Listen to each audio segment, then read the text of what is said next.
Health and Fitness with David Hollywood with the all-new Midlands Park Health and Fitness Club, midlandsparkhotel.com. Midlands 103. Hello and welcome to this week's programme.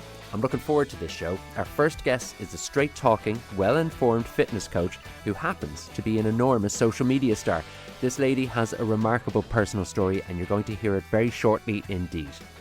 How can comics contribute to the health service? Obviously, Health and Fitness had to investigate this. The Graphic Medicine Ireland conference is coming to Athlone. You'll meet the Graphic Medicine founder as we talk about this fascinating new frontier in healthcare. And we'll be talking to the Minister for Mental Health and Older People about a new government programme that's been cited by the World Health Organization as best practice for person-centred care for older people. I'm going to introduce you to a woman who's taken a journey that not many of us might be able to relate to. Maybe we can relate to the aspiration of it at least. I'm very glad to say that Kelly Fennell joins us on Health and Fitness. Kelly has gone from being a teacher to a fitness coach with over 2 million followers. A remarkable journey, obviously achieved by a remarkable woman. Kelly, thanks so much for taking the call on Health and Fitness this evening. Thanks so much for having me on, David. I'm excited to chat with you. Come here. So, teaching is such a worthy enterprise and brings so much to our communities and our families and obviously our children. But at some point, you switched to online fitness coaching. And to start our conversation this evening, I'd love to find out from you what happened with that process and how you went from one thing to a very different thing in your life, because obviously from that point onwards, your life became something else entirely. Yeah, well, actually, before teaching, I was studying neuroscience in UCD. So the goal was always to be a doctor. So I changed my mind about that as well, much to the shock and horror of my parents. But I was in Africa one summer building houses for orphaned kids. And I was asked to go down to the local school and teach the kids a little bit of English. And from that moment on, I was like, okay, teaching is what I was born to do. So I went home and I applied for my HDIP and I qualified as a teacher from UCD. And then I was teaching for 7 years in total. And I never really lost the love of teaching. I actually still love teaching, but I just wanted to teach something different. I always had a passion for health and fitness. I was playing rugby at the time at All Ireland level. I was doing triathlon events and I was fueling my own performance. So I thought, it'd be great to get qualified on the side. So I did my qualifications for personal training and nutrition while I was teaching. So that year was just manic, but it was actually the year of COVID. I rang up my secondary school teacher and I told her that I wouldn't be coming back. So that's how it started. And to be honest with you, I still look at myself as a teacher. So I'm teaching health and fitness to the population in a kind of digestible way, because there's so much online that it can kind of overwhelm people and think, where do I even start to begin? So yeah, that's my journey. And I suppose since starting my own business in 2020, it's just gone from strength to strength. And yeah, I absolutely love what I do. I get to work with people worldwide. Very interesting, kind of a key selling point to your business that you've mentioned, not that you've mentioned it as a key selling point, but is that the information and the knowledge that you have, that you can relate it to those who are being taught by you in an understandable way, in a digestible way. I suppose, is your background in teaching secondary school, were you able to fall back on that for translating something complex into something understandable? Yeah, absolutely. So when you are qualifying to be a teacher, you get supervision. So a teacher will sit in the back of your class and kind of grade you on how you did. So I'll never forget in my, when I was qualifying to be an actual teacher, my supervisor, Ro Aiken was her name. She sat me down and she said, Kelly, you were born to teach. And that kind of gave me, an extra push. But it does absolutely cross over. I literally had a message from one of my USA clients this morning. She asked me a question and I replied to her and she was like, Kelly, you just make things so easy to understand. So that's my target market is people looking to lose weight. I personally was in a position where I needed to lose weight in my late teens. I didn't know what I was doing wrong. I thought I was, trying everything and giving it my best, and I never ever saw results. So after going through it, I now understand, what people need to know know for long-term success with fat loss, and it's not just about calories in versus calories out, because I think we all kind of know that. But if we know it, why aren't we getting results off the back of it? And it's a lot, in a lot of cases, it's to do with your mindset and your relationship towards food. So yeah, not only from a teaching background, but actually from a personal background as well, I can relate to all of my clients. You've mentioned something really interesting that I want to take you up on there in relation to fat loss, and that's how far off the mark the general population are in understanding how to go about things. And what I would add to that is that people bring their own personal trauma into that experience and the desire, some of the women that I've grown up with that are friends that I've spoken to, they speak about, on reflection, the kind of messaging they were subjected to by marketing and the world around them over the 90s and the early noughties. And I know it's not disappeared these days either. The same pressures and distortions of reality, all of that feeds into a really complex psychological issue with a lot of us in trying to tackle this. So it's a very big thing to try to take on from a teaching perspective.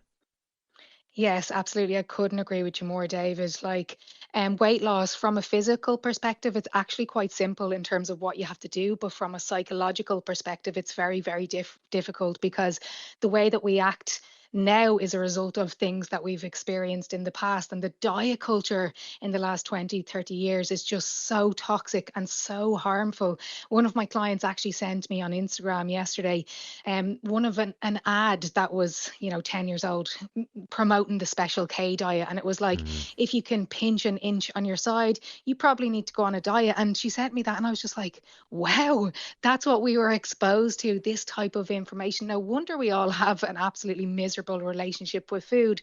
And the problem is, we think there's something wrong with us. There's nothing wrong with us. We just need to unlearn all of this misinformation that we've been given as we've been growing up. But I think you touched on a very good point there. It is getting a lot less in terms of this diet culture, this toxic culture, because I think we're all aware of that now. And people like me are spreading the message of actually what you should be doing around food and how you should approach food. So I think it is getting a bit better. Okay, and just as a follow-on from that, BMI was considered the holy grail for a long time. Then I remember reading that it had really undermined health treatment over the issue of weight for a long time and how it was used.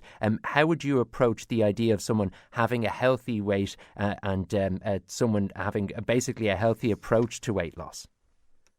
Yeah, so I think we all, if we were very, very honest with ourselves, when we look in the mirror, we can tell, if we probably need to lose a bit of weight in terms of health. But you're right, in terms of the BMI scale, it doesn't factor in your muscle mass. So if you are lifting muscles and you have, quite a bit of muscle on your body, which is very, very healthy, and it's good for, later on in life as well, to be able to perform daily activities of living. But on the BMI scale, that might show you as being overweight or being obese, which is wrong, because it doesn't factor in your muscle mass. But in terms of how you would go about, I suppose, losing body fat in a healthy way, the line I always say to my clients is, the fast way is the slow way, because the slow way is the only way. I want people who are looking to lose weight, listening to this right now, I want them to ask themselves, how long have I been trying to lose weight? If you've been trying to lose weight over 6 months, a year, 2 years, some of my clients come to me and they've been trying to lose weight for 40, 50 years of their lives. If that's you, you have to realize that you're doing something wrong. You're just repeating the same, I suppose, binge restrict patterns and telling yourself you can't have this, you can have this. And the problem with that is, the problem with fad diets, the problem with, slimming clubs, is that you actually get results when you start them. But how many times have people lost weight and then found all the weight again? And it's because they're not losing the weight through sustainable methods. So if it's a case of you having the spare cash to go and work with a coach to teach you, I suppose, sustainable methods with weight loss. If not, there's so much free information online, Instagram, Facebook, TikTok. I suppose it's hard to know who to follow, but if you feel like you trust me after this conversation, give my page a follow, and you can just see there's so many, videos for free there explaining things to you very, very simply and giving you a starting point, in order to get going. Because as I mentioned earlier, there's so much information online. You're probably, thinking who's right, who's wrong, where do I start, where do I even begin? Kelly Fennell joins us, a fitness coach.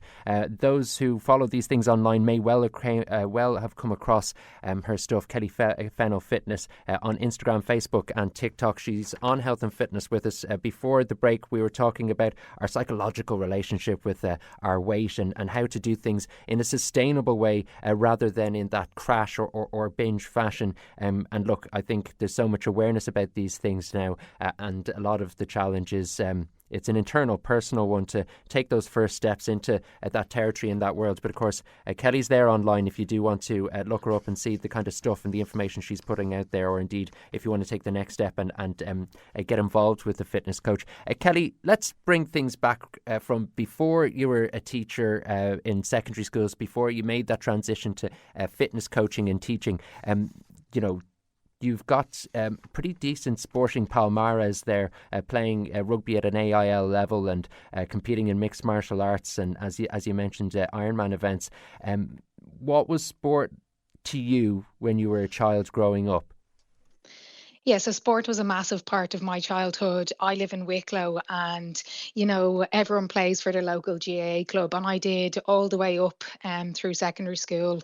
And then when I went to college, my fitness took a back seat, and I was enjoying the college life, out partying, all of that stuff. And that was a time then when I struggled with my weight, and I never really connected the dots. But obviously, not a lot of physical activity wouldn't have helped with that.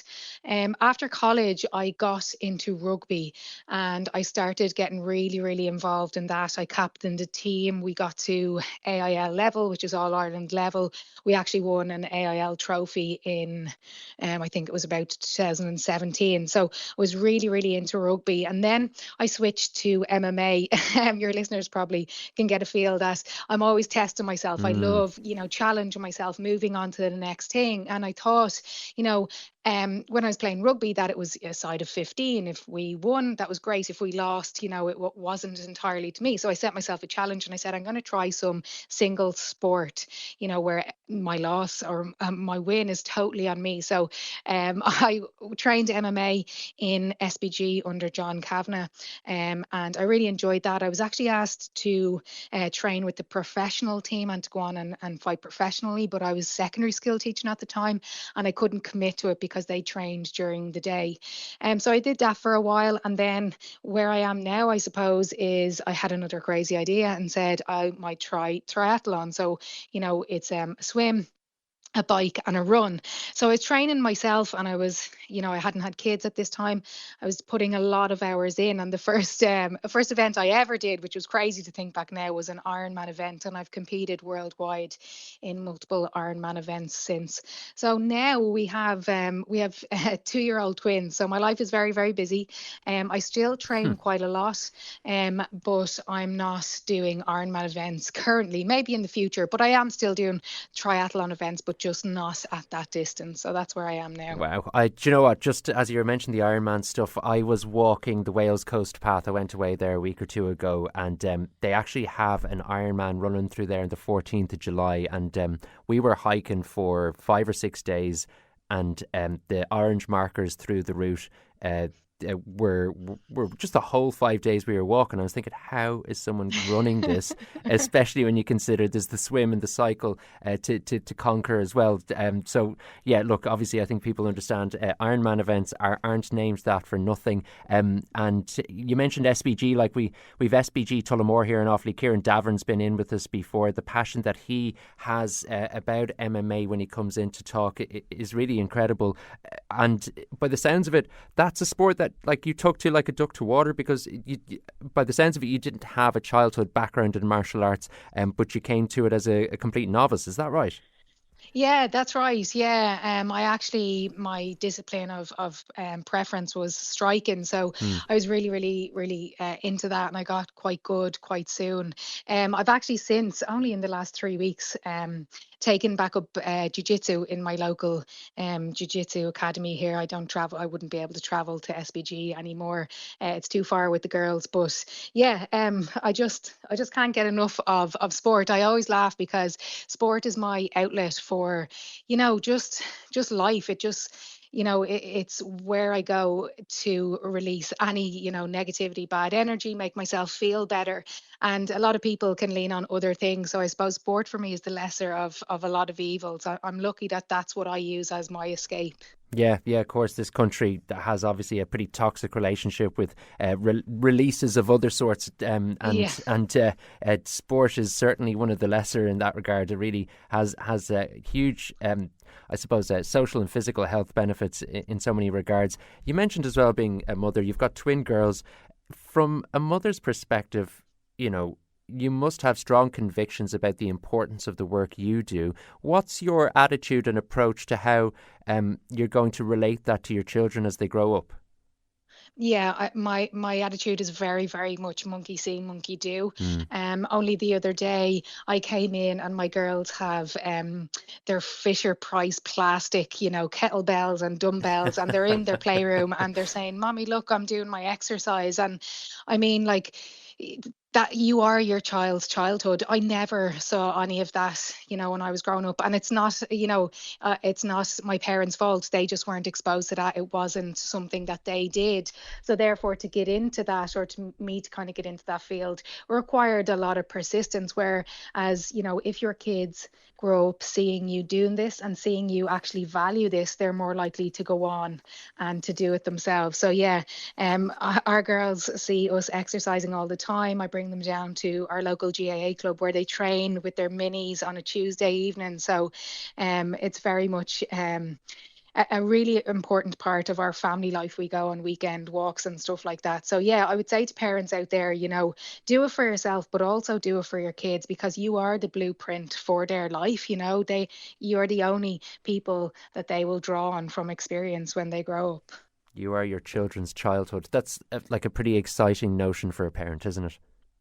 Yeah, yeah, I suppose, shape them, or give them a framework. I suppose I always talk to my clients because, as I mentioned earlier, a lot of my coaching is around mindset, and I talk about this faulty framework that we're given as we grow up, and we're given it by, the adults who we're surrounded by, and it's not out of a place of badness. It's just because, sometimes they don't know any different. So, Mm. for example, when I was growing up, I would have heard, if you want to lose weight, you go down to the local slimming club. So that's what I thought. But again, it's not from a place of badness.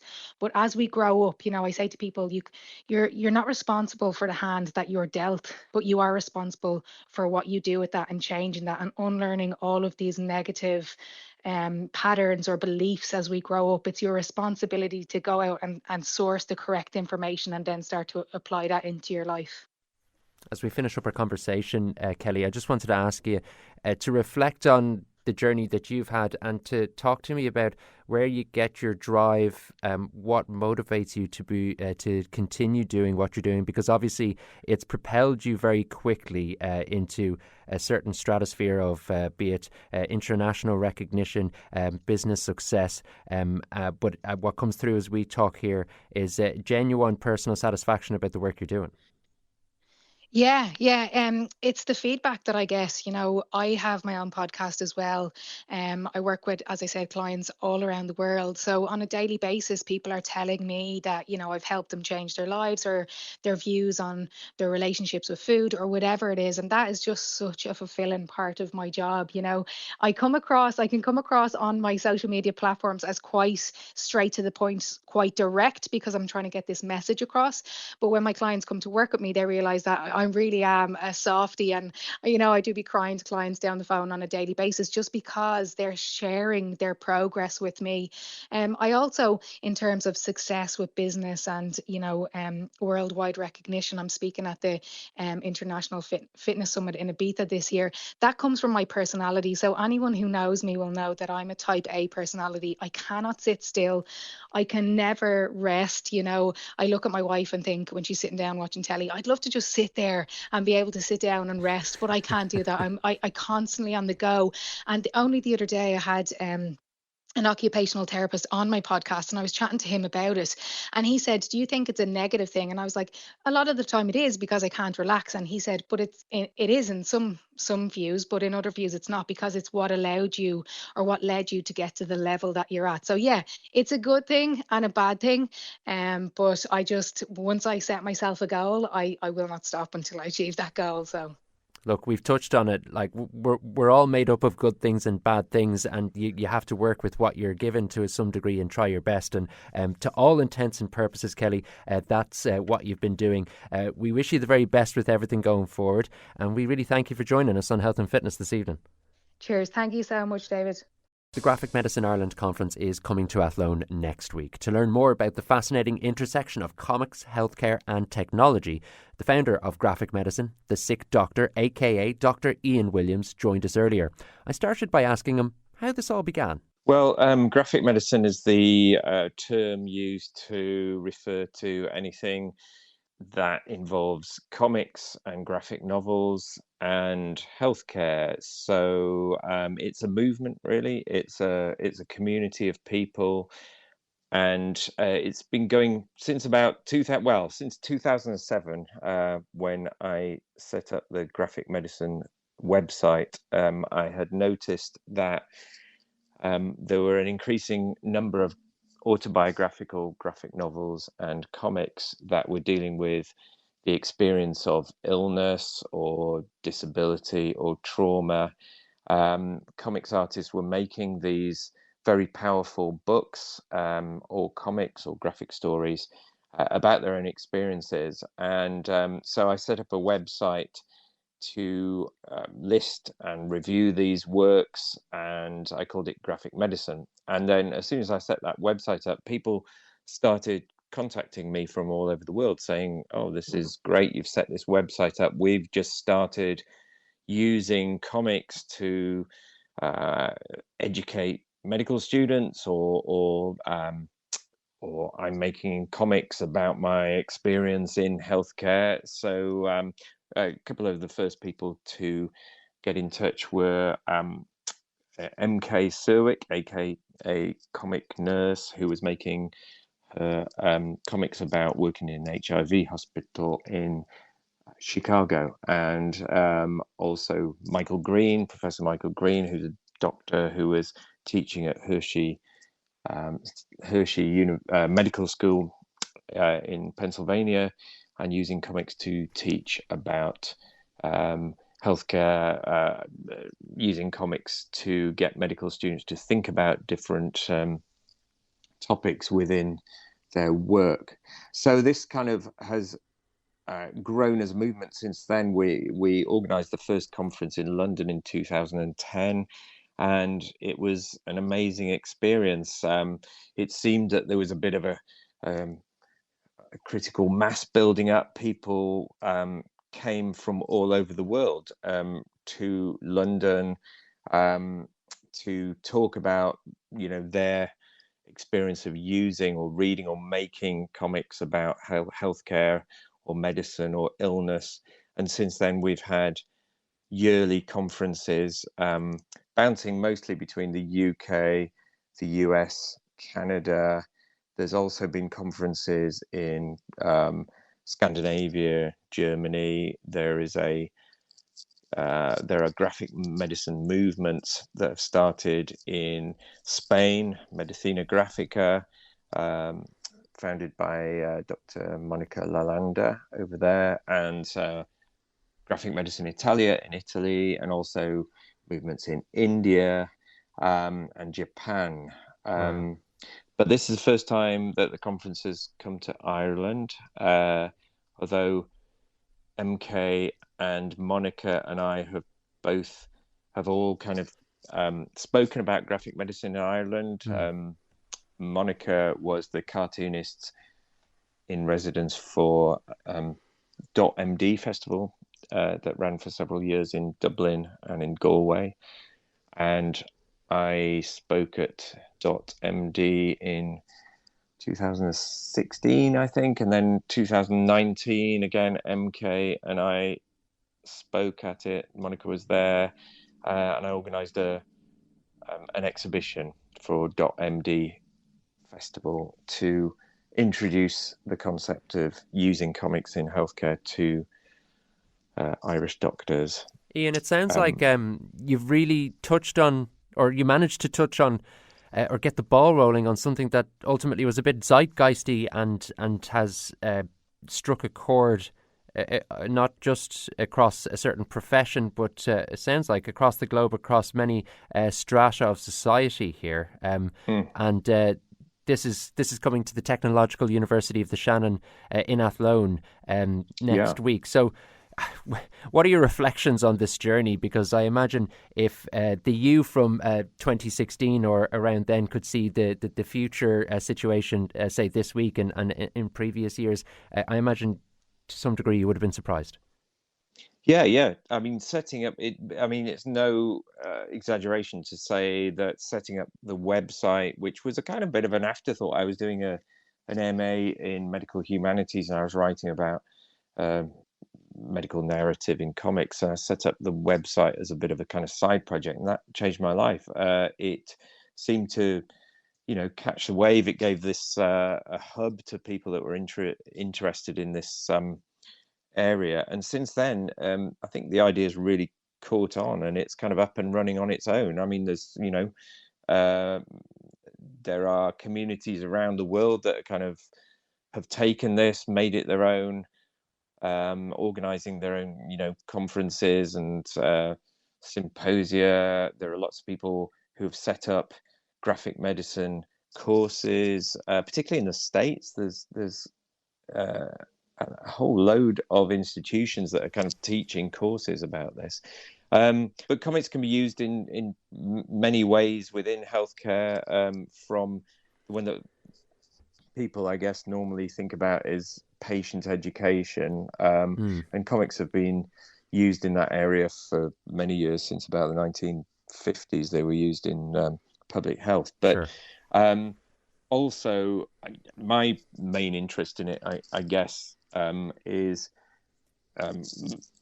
healthcare professionals reading autobiographical comics to read about what the patient experience is like, and gleaning loads of information that you don't find in textbooks. Comics and graphic novels can be very powerful, and you get a real insight into the lives of people living with these conditions. Because I suppose from a doctor's perspective, your viewpoint is outward facing in terms of treating a subject, and to be able to find a new way of the subject communicating how effective that treatment could be or could otherwise be. I suppose it's an extra language in a way for the patient to communicate back towards the doctor, as it were. I hadn't looked at it from that perspective. There's many strands and ways in which this imagery can be effective in the world of medicine, as you've outlined there as well. And I suppose the other things that I noted were just how people can express things that are difficult to put words to. Yeah. I mean, it's some people. So comics and manga are becoming increasingly popular, I think, amongst young people. They've always been around, but they're becoming more popular as the kind of nature of literacy, if you like, swings towards the visual rather than the textual. So it's a kind of added images add an extra dimension, an added richness, and another way of kind of explaining things without having to put it in reams and reams of text, I suppose. And comics is a very powerful language. There are techniques and conventions that are used within the graphics that can get ideas across in a very succinct and powerful way. And some people just like reading comics, and it's an enjoyable way to consume this information, I guess. So comics not necessary for everyone, but obviously we're fairly evangelical about spreading the word that if you read a graphic novel about somebody going through some powerful experience, it can be totally absorbing and a very intense read, I suppose. And I've stood in front of rooms of doctors and surgeons and telling them to read comics, and some of those people have looked at me like I'm insane, but increasingly people have come around to the idea and tried it and found it's really powerful. What works, I suppose, when it comes to treatment and improving treatment. Let's just talk about the conference itself. Workshops, exhibitions. This is in Athlone. You might tell us what people might be able to see and to engage with if they're to go and check out the programme in the Midlands next week. It's Tuesday, Wednesday and Thursday. Well, there's going to be a day of pre-conference workshops on the 16th, which is I'm giving one on using graphic medicine for healthcare professionals. There is one for medical librarians, given by Matthew No, and then Nick Sousanis, who's one of our keynote speakers and also an academic, is doing a workshop as well based on his work. Then we've got 2 days of talks and panels. These will, some by comics artists, some by academics, some by healthcare professionals, and they encompass really the whole kind of spectrum of how people use and make and read graphic novels within the healthcare setting. There we have a number of exhibitions on at the same time in Toos. So it's going to be great. And the best thing about these conferences is the community spirit. I think it's like it's not just going to talks or seeing exhibitions, it's meeting other people and talking, and kind of new friendships are made, new projects are thought up, and they're really magical. They're incredible, and everyone has its own flavour, and I'm really looking forward to coming over to Athlone for it. Yeah, well, we wish you the very best with it. I think it's actually fascinating, and we might get you back on the show in the future to delve into more detail about the kind of stuff that's out there and what direction this whole movement of medicine is going in. But for the moment, Dr. Ian Williams, the very best of luck with the Graphic Medicine Conference in Athlone next week. And thanks for joining us on Health and Fitness this evening. Thank you very much. Next on Health and Fitness, we're turning our attention to the Healthy Age Friendly's Homes programme. The World Health Organization has said that the approach taken by this programme is a best practice example for the provision of person-centred integrated care for older people. And those who listen to Health and Fitness regularly on Midlands 103 will know that we cover the issues around ageism and the treatment of older people in our society regularly. And it's really good to see something like this as being evidence that the state is throwing weight behind the idea of supporting older people. In that vein, I'm very glad to welcome the Minister for Health and Older People, Mary Butler, onto the programme this evening. Mary, thanks so much for joining us. Thank you very much. Delighted to be on with you. Now, this Healthy Age Friendly Homes programme, you're going to have to tell us about what it does, how it works. But from what I understand, it's already been ground tested through pilots and is now going to be rolled out across all the local authorities, including in Laois, Offaly and Westmeath. Absolutely. So what it is, the Healthy Age Friendly Homes programme, we're an age friendly country. We were the first country in 2019 in the world to receive from the World Health Organization age friendly status, and we're very, very proud of that. And that didn't happen by accident, and that's supporting older people to age well in their own homes. And as part of that, this is a support coordination programme to help older people live healthier and independent lives in their own homes for longer. We have an ageing population, but we have the highest life expectancy in the EU 27 as deemed by the World Health Organization. But we know for a fact that some people are living in homes that don't work well enough for them as they age. So say, for example, if you have a disability, you may no longer be able to access, for example, upstairs, the bathroom or your bedroom. Or, you might need a level access shower, things like that. So what we've put in place is a real common sense approach. So we ran it as a pilot across 9 sites. And we engaged with over 4,000 clients. 4,600 home visits were held, and between 21 and 23, and we learned a lot from that. So now what it means is that if you contact your local authority, you can self-refer yourself, and you can ask for a call from the local coordinator from the Healthy Age Friendly Homes programme. And that person will come to your house within about 2 to 3 weeks, and they will work with each older person or couple to design an action plan, a personalised action plan under each of the areas to support them to live healthily and independently in their own home for as long as possible. For some people, it might mean changes may have to be made to the home, and they'll help them apply for a grant through the local authority.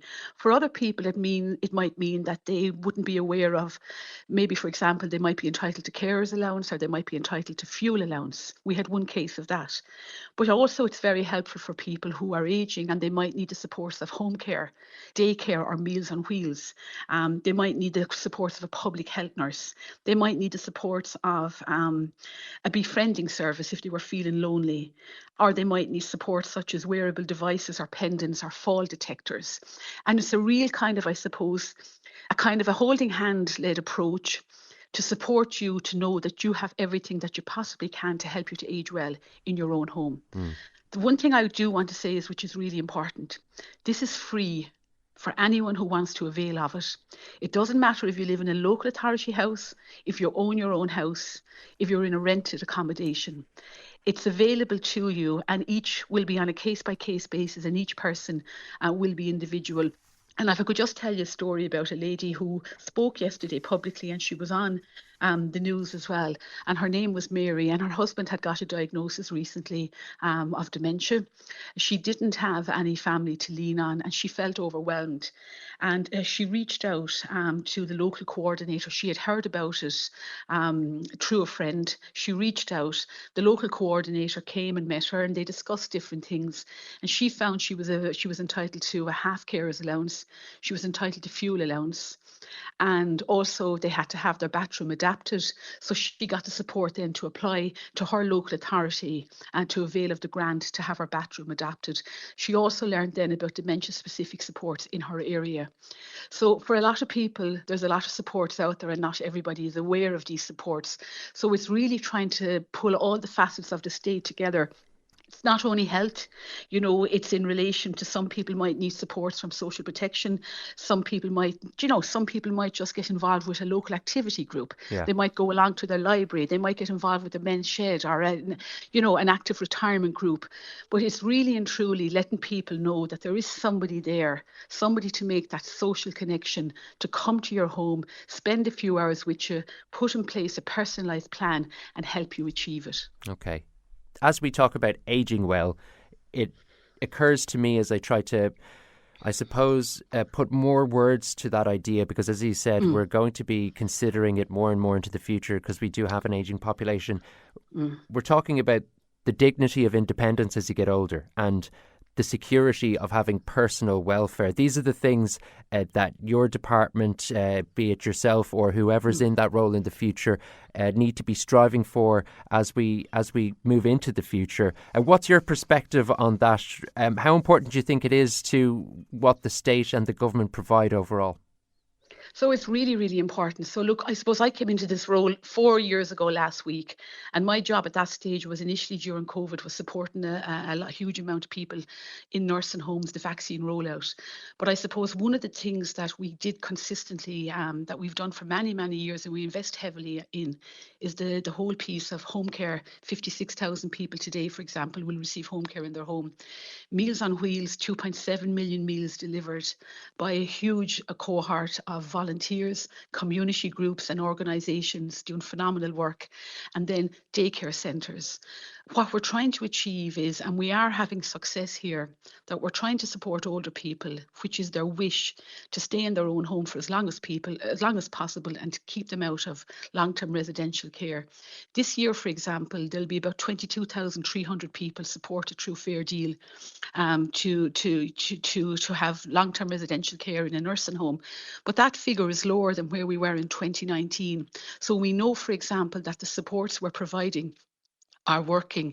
Now, the one thing I do want to say is it's really important that the voice and the choice of an older person is listened to and is recognised. And people have the capacity to make up their own mind. And for this plan mightn't work for everyone. They mightn't be interested in it. They might be, I suppose, they might have the intention that they can look after their own needs. But there does come a time in people's lives that they need the support. It's imperative that we as a government, and the governments going forward, keep investing in the right choices for people. I meet a lot of older people whose house doesn't work for them anymore, and if they had options to right size, they would certainly look at that. Those options aren't always available. They're not always available in rural areas. Yeah. And one of the things we are seeing at the moment in relation to mental health and well-being, there's a lot of people who are lonely and have found it hard to reconnect since COVID. If you're in your 80s and you have lost 2.5 years of your life during COVID, and you did everything the government asked you to do, and you stayed at home and you cocooned and you got used to your own company, lots and lots of people have found it hard to reconnect. So by reaching out to your local authority, and you can refer yourself, or you can be referred, potentially through your GP or your public health nurse or social prescribing, but you can just pick up the phone, or you can go on the Age Friendly website. All the numbers are there. But just doing that, though, you can make that social connection, reaching out and saying, I'd like a little bit of advice and support. And if you don't like what's being suggested for you, you don't have to take it on. But for a lot of people, I know they're very, very happy to get the support of the local coordinators. These are ordinary people from their own communities that they might potentially know. That is the local coordinator. And I suppose the important thing is we have done an evaluation of the amount of people who were supported over those 3 years and the benefits. And, I was delighted to see the World Health Organization, using it as an exemplar across the world, the best way to support older people. It is a good news story. I'm very proud to have been involved in it. And I suppose my role is to provide the €5.2 million funding. So we have 44 local coordinators across 31 local authorities. And in some areas, we have 2 local coordinators, because depending on the population of a particular area. But there's a coordinator in every local authority. There's no such thing as it's happening in one county and it's not happening in the next. And it's there for everyone to avail of. And I want to reiterate again, it's free of charge. Yeah. There's no charge element to this, because that sometimes can be a deterrent for people. Looking at the issue more broadly, Mary, you mentioned the challenge of right sizing for so many people, and I think a lot of us will personally know someone from an older generation that is maybe living rurally in a house that's simply too big for what they're able to do, be it the garden, the upstairs or the upkeep. And it's one of the structural problems we have in this country. When we talk about the housing crisis, there's many faces to that. There's the young adults who aren't moving out, but by the same token, there are the older adults that are stuck in a situation where they can't find a home that's the right size for their needs. And as good as the Healthy Age Friendly Homes programme is, these are still the challenges the state are having to work towards. Absolutely, and you're so right there. And I suppose the importance of this programme is it has a kind of a universal approach, because I'm working very, very closely with Minister Alan Dillon in the Department of Housing. It also ticks the boxes in relation to Sláinte Care and the Healthy Communities programme. And as I've said earlier, if you give people choices, they will look at the choices and they will see what will suit themselves. And I'm just going to give you an example from my own constituency in Waterford. There was a former nursing home, a listed building over 200 years old in the city centre that was empty for the last 20 years. And under the repair and lease scheme, which is available through the local authorities from the Department of Housing, 71 new homes were developed within this nursing home and in the grounds outside it, single access for some people and for couples as well, for those aged over 65.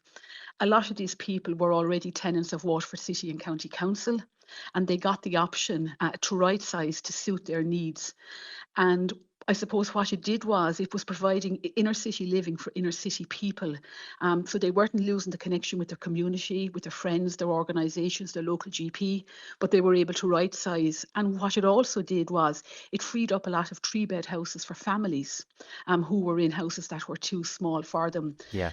I also was able to get the support through Waterford Council to fund an age-friendly coordinator to support those 71 people who were living in these new homes. Some of them, because they are rented or leased through the council, and it meant that they were able to get that social care model that we're so proud of in Ireland. Now, that's an example of what can be done, but we need to do so much more of that. Minister for Mental Health and Older People, Mary Butler, thanks for joining us on Health and Fitness this evening. Thank you very much. Thanks to everyone who took the time to talk to us on this week's programme, and thanks to you for joining us.